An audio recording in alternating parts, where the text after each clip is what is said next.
Nessa segunda aula do módulo 16, nós vamos ver os casos em que ocorre a crase, certo? Vamos falar aqui, ó, de um caso muito importante.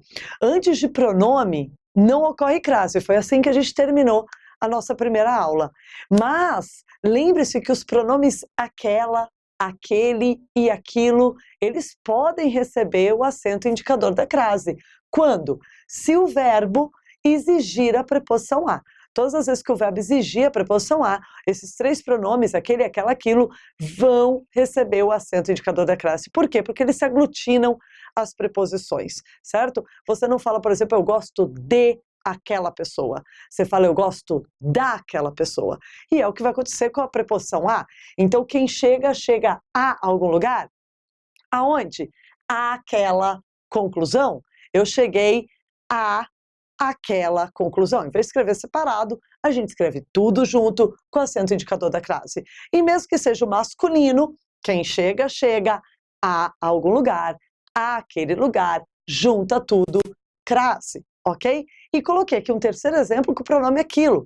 Vamos lembrar que quem prefere, prefere alguma coisa a outra. Então, eu prefiro isto a aquilo. Ao invés de escrever separado, a gramática exige que a gente escreva tudo junto e o acento indicador da crase no pronome aquilo. Então, não se esqueça dessa informação.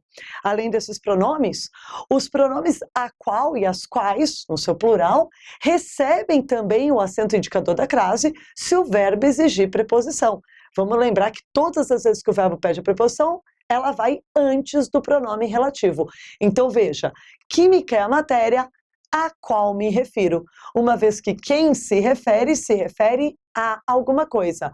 Eu jogo a preposição antes do pronome relativo e ela se junta com a palavra a, que já faz parte do pronome a qual. Então, o a da preposição se junta com o a do a qual e crase. A mesma coisa ocorre no plural. Irei falar das cidades às quais voltarei. Quem volta, volta a algum lugar. Jogo o a aqui na frente, junto o a da preposição com as, duas quais. E esses dois pronomes recebem crase também. E o último caso que a gente vai falar aqui sobre receber crase é a respeito da locução adverbial feminina. Esse caso é muito importante. E olha só como eu escrevi. A locução adverbial feminina sempre recebe o acento indicador da crase. Sempre. Independente do termo anterior. Não importa se o verbo que vem antes, a palavra que vem antes, pede ou não preposição. A locução por si só já é iniciada por preposição e, consequentemente, se ela for feminina, ela vai ter crase. Então, eu coloquei sair às pressas. O verbo sair não pede a preposição a, mas o fato disso ser uma locução adverbial de modo, com a palavra peças, feminina, faz com que ela receba a crase. Tudo que indicar modo, toda locução que indicar modo feminina, vai ter crase. Faço as tarefas à tarde, o verbo fazer não pede preposição, quem faz alguma coisa, no caso as tarefas. Mas à tarde é uma locução adverbial de tempo, e toda locução adverbial de tempo que tiver uma palavra feminina, que nem a palavra tarde, recebe crase. Daí você ter aprendido que antes de número de horas tem crase, às 13 horas, por ser uma locução adverbial de tempo. Sentava-me à frente da sala. Esse à frente da sala é uma locução adverbial de lugar, que no caso tem a palavra frente, que é feminina, e por isso ocorre crase. Então não se esqueça das locuções adverbiais. Agora, por favor, só se for feminina. Caso apareça uma palavra masculina, não vai ocorrer a crase. Por exemplo, se eu falar andava a pé, pé masculino, por isso que a expressão a pé não tem crase. Isso só acontece em palavras femininas. Agora, vamos falar dos casos facultativos da crase para a gente terminar a nossa revisão. Os casos facultativos são casos em que colocar a crase ou não colocar a crase vai estar correto e não vai haver mudança de sentido. Isso é muito importante. Normalmente as pessoas pensam que facultativo é só poder colocar, não poder colocar. Não. O principal é que não há mudança de sentido, ok? São três casos. A crase vai ser facultativa antes de pronome possessivo. Por quê? Porque o artigo é facultativo.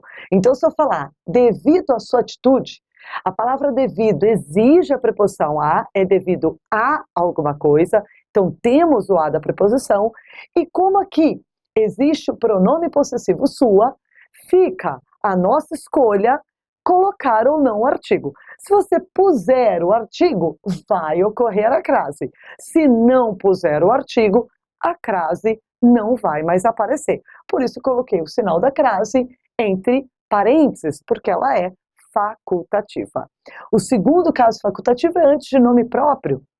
Lembre-se que antes de nome próprio você pode ou não usar artigo. Eu posso falar, a Giovana é professora de gramática ou Giovana é professora de gramática. Tanto faz, certo? Então, por isso a crase vai se tornar facultativa. Paguei a dívida. Quem paga, paga alguma coisa. Aqui não ocorre crase, porque não existe a preposição. Mas quem paga, paga alguma coisa a alguém. Paguei a dívida a Patrícia. Se eu quiser colocar o artigo, crase. Se eu não quiser, sem crase, e ela é facultativa. O terceiro caso é após a preposição até. Após a preposição até, a gramática fala que você pode também usar a preposição a. Fica a sua escolha. Você pode usar o até sozinho ou até a.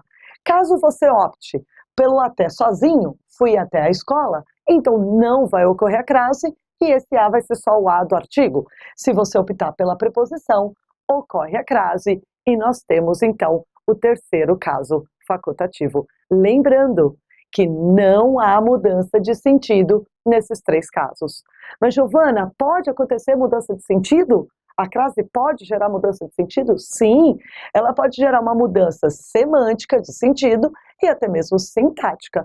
Então, se eu falar permaneceu à vontade, esse à vontade sem crase é o sujeito e eu estou dizendo que a vontade continua aí, dentro de você. Você tem vontade de pular de paraquedas e essa vontade está aí, dentro de você. Permaneceu à vontade.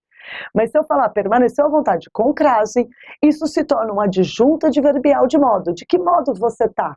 Ah, eu estou à vontade, eu permaneço à vontade, é o modo como eu me sinto, certo? Então, a crase pode sim gerar mudança de sentido. Espero que você tenha relembrado todos os conceitos de crase e a gente se vê no próximo módulo. Tchau!